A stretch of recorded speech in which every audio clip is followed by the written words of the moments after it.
Lorsqu'on évoque Ayrton Senna, on pense évidemment à Donington 93, à Monaco 88 ou encore évidemment à sa rivalité avec Alain Prost.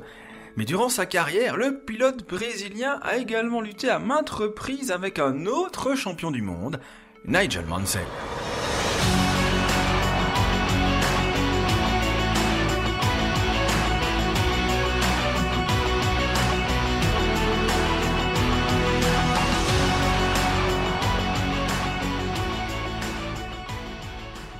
La passe d'armes la plus mémorable entre les deux hommes est sans doute celle de Barcelone 91, avec la Williams et la McLaren côte à côte, dans la ligne droite des stands, le tout sublimé dans l'imaginaire collectif par les étincelles s'échappant de sous les deux bolides.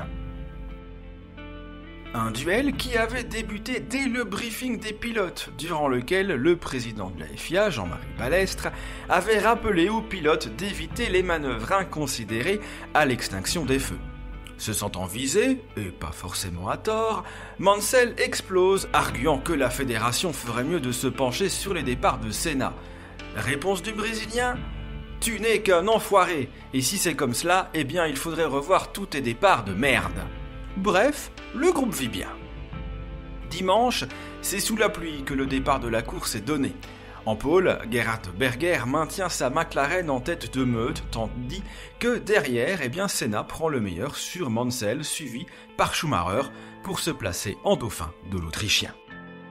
Le moustachu reprendra rapidement l'avantage sur la Benetton de l'Allemand et se met en chasse de son rival brésilien. À l'entame du 4e tour, les deux hommes sont roue dans la ligne droite de départ arrivée, et ce à plus de 280 km/h. Aucun des deux ne lâchera rien, mais Mansell est à l'intérieur au freinage du virage 1 et prend l'avantage malgré la résistance de Senna. There are Senna and Mansell. They have missed the pit entrance. I'm very surprised that Senna hasn't come for tyres now. He's got Mansell climbing all over him. He has no reason to stay out. I think the tactic should have been for Senna to go for tyres. It's going to be too late. Wheel to wheel stuff. Look at this. They're almost touching. Mansell gets in there. And Senna back on the inside. Ce n'est pas la première fois que Senna et Mansell croisent le fer en terre espagnole. En 1986, c'est à Jerez que les deux hommes se livrent un autre duel qui marquera les esprits.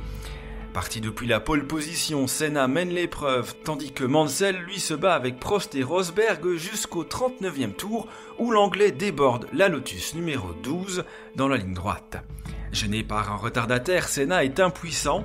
Derrière eux, Alain Prost revient, lui, pour un duel à 3. 23 tours plus tard, Mansell s'incline tour à tour face à Senna et Prost et passe alors en 3e position. C'est à ce moment-là que Williams décide de jouer le tout pour le tout et fait repasser son pilote par les stands afin de lui monter des gommes neuves. Et face à des adversaires qui, eux, sont restés en pneus usés et à l'agonie, l'Anglais va réaliser un récital pour revenir dans les échappements de Senna, mais échouera à la photo finish pour moins de 14 centièmes.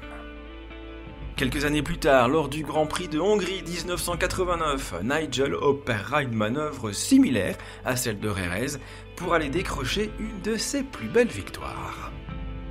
Qualifié seulement 12e, Il Leone est au-dessus de la mêlée le dimanche et remonte 1-1 ses adversaires pour se retrouver dans le peloton de tête composé alors de Patrese, Senna et Prost.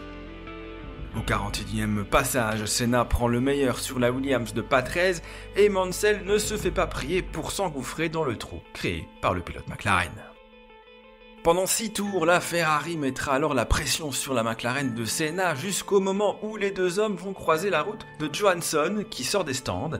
Senna veut contourner l'Onyx, mais Mansell est déjà à sa hauteur et s'envole vers ce qu'il considère comme une de ses plus belles victoires.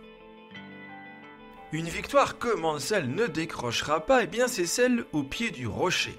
Pourtant, en 1992, le pilote Williams a toutes les raisons d'y croire. Au volant d'une Williams redoutable, il signe la pole position et conserve son avantage au départ. Progressivement, il construit son avantage et à quelques tours du drapeau à damier, il possède près de 30 secondes d'avance sur le deuxième. Mais au 71e passage, Mansell suspecte une crevaison lente à l'arrière-gauche de sa monoplace et décide de repasser par les stands. Un arrêt qui le fait reculer en deuxième position à 7 secondes de l'inévitable Ayrton Senna, roi du tracé urbain. Il reste alors 3 tours à parcourir et Mansell va littéralement sucer la roue de la McLaren, zigzagant à gauche, à droite, mais se heurtant systématiquement à la résistance farouche de Senna, qui signe alors son 5e succès en principauté.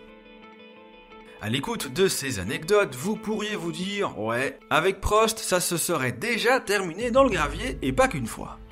Eh bien, figurez-vous que l'issue n'a pas toujours été heureuse non plus avec Nigel Mansell. En arrivant en Australie pour la dernière course de la saison 1992, le Britannique est déjà champion du monde avec un nombre record de 9 victoires en 15 Grands Prix, mais il espère bien ajouter un trophée supplémentaire à cette saison exceptionnelle. Dimanche, c'est depuis la pole position qu'il s'élance, mais doit rapidement gérer avec un Senna qui tente une première fois de le passer au bout de la ligne droite Brabham, mais la Williams conserve alors l'avantage de justesse. Au 18e tour, nouvelle attaque de Senna qui est surpris par le freinage de Mansell à l'approche de l'épingle Mistral, et le Brésilien ne peut malheureusement pas éviter la Williams. Les deux monoplaces finissent alors leur course dans le bac à gravier. Berger by no means close enough, and there are the leaders, and Senna really trying with the back markers, and that's just what he was looking for. He got close enough and we missed it, but Senna must have had a real go then, and there's still a car in front of them. They'll both go out! Senna, Mansell was destined not to finish the Australian Grand Prix, and that's exactly the same situation for Ayrton Senna that he was in the previous year with his left wheel, and Mansell is furious! Furieux, Mansell traverse la piste pour regagner son stand sous les yeux tout aussi énervés de Senna. Mais contrairement à Spa 1987, ils n'en viendront pas aux mains cette fois.